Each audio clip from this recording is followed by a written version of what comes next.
Oi pessoal, sejam todos bem-vindos ao meu canal. Eu sou a Ana Lúcia Santana e esse é o quadro Contando a Sua História. Hoje eu quero te convidar a vir comigo conhecer a história da Linda. A Linda, que é de São Paulo, ela me escreveu contando a experiência que ela teve quando ela foi noiva de um pastor. Isso mesmo, aqui no canal eu vou trazer várias histórias nesse segmento. E já quero adiantar para você, se você tem uma história forte de algo que você viveu em um relacionamento abusivo, onde você passou por maus momentos e você quer que eu conte a sua história, escreva para mim. A caixa postal é essa aqui que está aparecendo no rodapé do vídeo e também na descrição. Ah, e se você quiser me contar a sua história pelo Instagram, só me chamar lá no direct, escreva o seu texto contando a sua história, eu vou ter o maior prazer de ler ela aqui para todo o Brasil e o mundo. Esse aqui é o Instagram, que está no rodapé do vídeo. Se você quiser enviar a sua história, é só me chamar lá. E se você ainda não é inscrito neste canal, já não esquece de se inscrever agora. Ativa o sininho para você não perder nenhum vídeo que eu trago aqui. Por enquanto, eu vou trazer vídeo toda sexta-feira. Toda sexta-feira, às 5 da tarde, teremos vídeo novo no canal. À medida que vocês forem me enviando as histórias de vocês, eu vou aumentar a frequência de postagem. Mas por enquanto, teremos postagem toda sexta-feira. Então já se inscreve no canal, ativa o sininho para não perder nenhuma notificação. Vem comigo acompanhar a história da Linda? Tá emocionante. E como eu disse no começo do vídeo, a seguidora que me escreveu, eu vou chamar ela de Linda. Toda mulher que enviar a história para mim, contar aqui no canal, eu vou chamar de Linda. E a nossa Linda de hoje, ela é de São Paulo. Vem comigo ouvir esse relato. Ela começou a história assim. Oi Ana, tudo bem? Vi seu vídeo contando a sua história e lembrei do que eu passei também. Graças a Deus eu não estava casada, noiva de um rapaz de Curitiba. Nós nos conhecemos pelas redes sociais. Na época do Orkut, MSN, lembra? Lembro sim. Eu morava em São Paulo. Depois de alguns meses que nos conhecemos, ele veio me conhecer pessoalmente. Ele ficou 5 dias hospedado na casa da minha irmã. Eu morava com o meu irmão. No dia que ele foi embora, meu pai viu ele pela primeira vez. Meu pai, na frente dele, olhou para mim e disse: existe algo de errado nesse rapaz, e Deus não se agrada do que ele faz escondido. Eu não sabia onde enfiar minha cara de vergonha, porque o meu pai também era evangélico e o meu pai sentia as coisas. Naquela hora eu queria desaparecer. Naquele momento, meu mundo caiu. Chorei, chorei, chorei muito. Minha irmã e eu fomos levá-lo até a rodoviária. Parecia que eu estava indo para o cemitério, porque já que eu não tinha aprovação do meu pai, era como se eu também não tivesse nada. Os dias se passaram e eu resolvi que eu não ia desistir desse relacionamento, já que ele era um homem da igreja, um homem de Deus. E mesmo contra a vontade do meu pai, eu decidi que eu ia continuar. E a primeira impressão que o pai dela teve é que o rapaz não era de boa índole. Vamos continuar a história.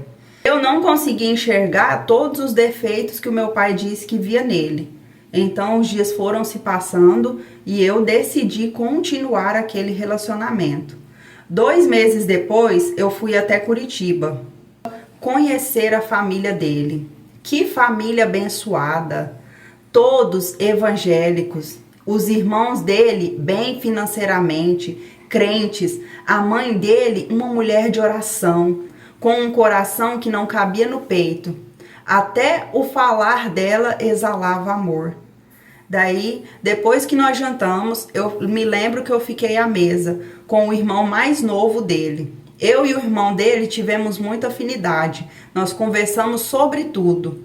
No final do jantar, ele me fez a seguinte pergunta: você tem certeza que você quer continuar esse relacionamento com o meu irmão?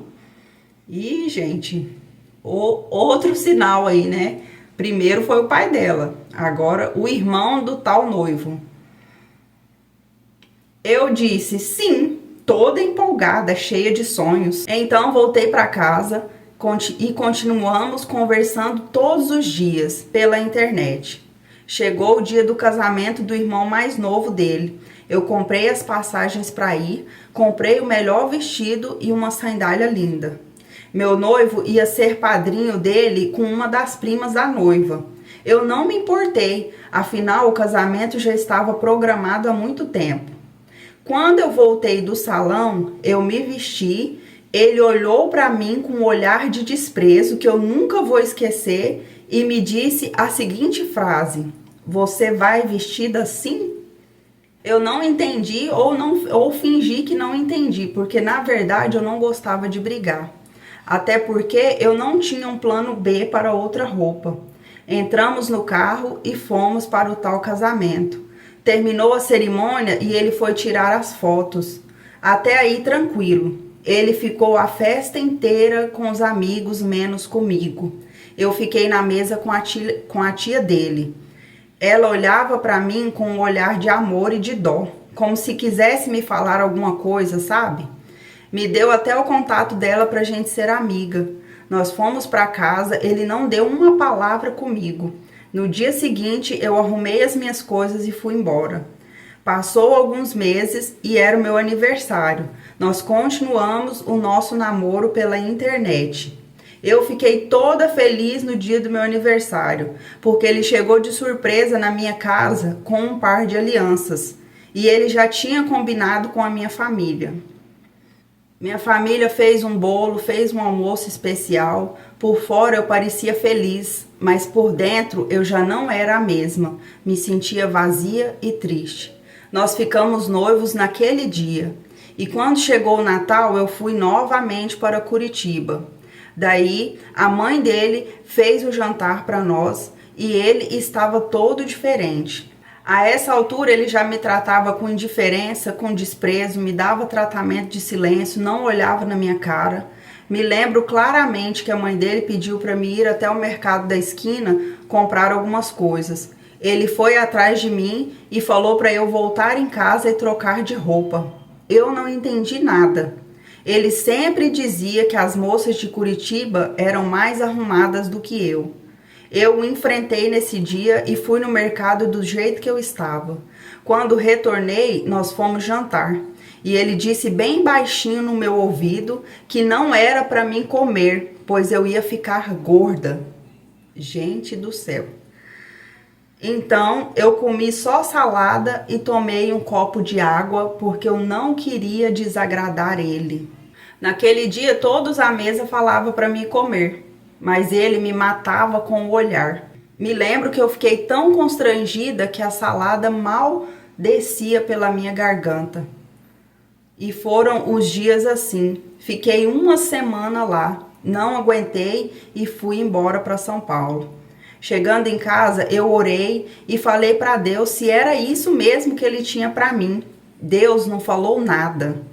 Pelo silêncio de Deus e minha cegueira, eu insisti no relacionamento. Voltei para Curitiba no ano seguinte, com quase 30 quilos a menos, pois todos os dias, quando eu e ele conversávamos, ele falava que eu tinha que comer pouco, porque senão eu ia ficar gorda e ele não ia casar com uma mulher gorda.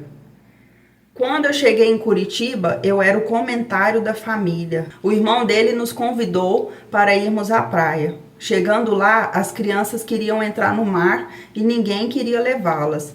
Eu fui acompanhá-las. Meu noivo veio correndo atrás de mim, me puxou pelo braço e disse que se eu entrasse na água e molhasse meu cabelo, nós íamos voltar na mesma hora para Curitiba, porque o meu cabelo era crespo. E ele não ia ficar com uma mulher de cabelo enrolado do lado dele. Só piora, né, gente? Eu não tinha levado secador, então resolvi obedecê-lo e não entrei na água. Eu me senti tão desvalorizada, tão desmerecida nesse dia. Senti uma angústia tão grande na minha alma que eu não sei explicar. Resumindo, voltei para São Paulo e ele veio atrás de mim depois de alguns dias. me pedindo perdão. Me deixou o dinheiro das passagens e disse que era para eu voltar para Curitiba. E eu, alguns dias depois, voltei para Curitiba atrás dele, sem ele saber que eu estava indo. Cheguei lá de surpresa pela manhã.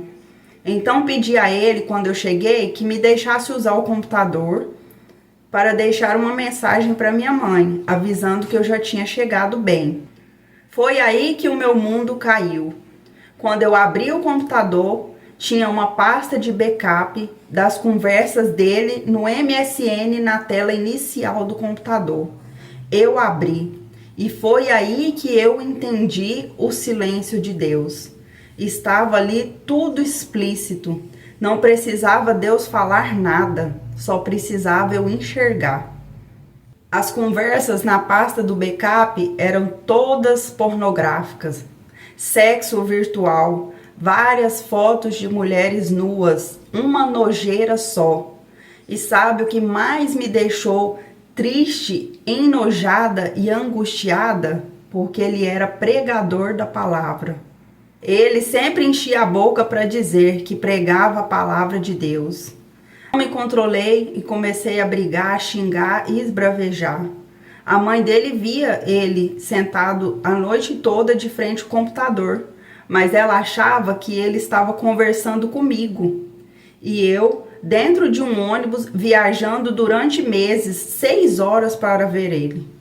Sem comunicação nenhuma com ninguém, apenas com Deus. E ele na frente do computador fazendo essas nojeiras. Quando eu vi tudo aquilo, meu mundo caiu. Peguei minha mala, vim embora. A mãe dele, desesperada, pediu para eu ficar, pediu para ele se explicar. Ninguém entendia o que estava acontecendo. Eu mostrei tudo para a família. Tudo que tinha no computador dele, eu mostrei para a família. A mãe dele começou a chorar, pois vivia fazendo campanha de oração para o filho ser consagrado ao pastor, para que o ministério dele fosse cada dia mais e mais abençoado. E Deus assim revelou para todo mundo o salafrário que ele é. Eu agradeço a Deus por não ter me deixado confundida. Foi um livramento, Ana. Eu me casei tempos depois com um rapaz abençoado. Hoje somos casados há 12 anos. Eu tenho uma filha de 5 aninhos. Depois que me casei, eu tive notícias desse ex, de que ele pensava em me pedir perdão, porque ele se casou com uma moça que fez com ele as mesmas coisas que ele fez comigo. Mas eu deixei pra lá, sabe? Graças a Deus, hoje eu sou muito feliz. Meu esposo cuida de mim, não me cobra nada, diz todos os dias que sou linda, e você é linda. E isso não tem preço. Isso sim é amor verdadeiro. Eu agradeço a Deus todos os dias por ter me ajudado a sair desse relacionamento, porque todo mundo enxergava e só eu não conseguia ver. Obrigado, Ana, pela sua paciência em ler. Deus abençoe. Ah, e uma observação. Ele ainda continua na igreja, ainda continua pregando, ainda é pastor. Graças a Deus, Deus me livrou. Menina do céu, você tem que levantar a mão para o céu e agradecer 70 vezes 7 por não ter se casado com esse homem. Imagina você num casamento com uma pessoa viciada em pornografia. Como eu disse, né, o silêncio de Deus também é resposta. Gente, essa é a história da Linda de São Paulo. Deixe um comentário para ela do que você achou da história. É uma história breve, porém muito emocionante, né? E eu espero vocês no próximo vídeo. Não se esqueça de curtir, comentar e compartilhar bastante, para que esse vídeo chegue ao maior número de pessoas e que através dessas histórias outras mulheres possam abrir os olhos, enxergar se estão no caminho certo ou não e que possam ser libertas. E eu espero vocês na próxima história aqui do canal. Tchau!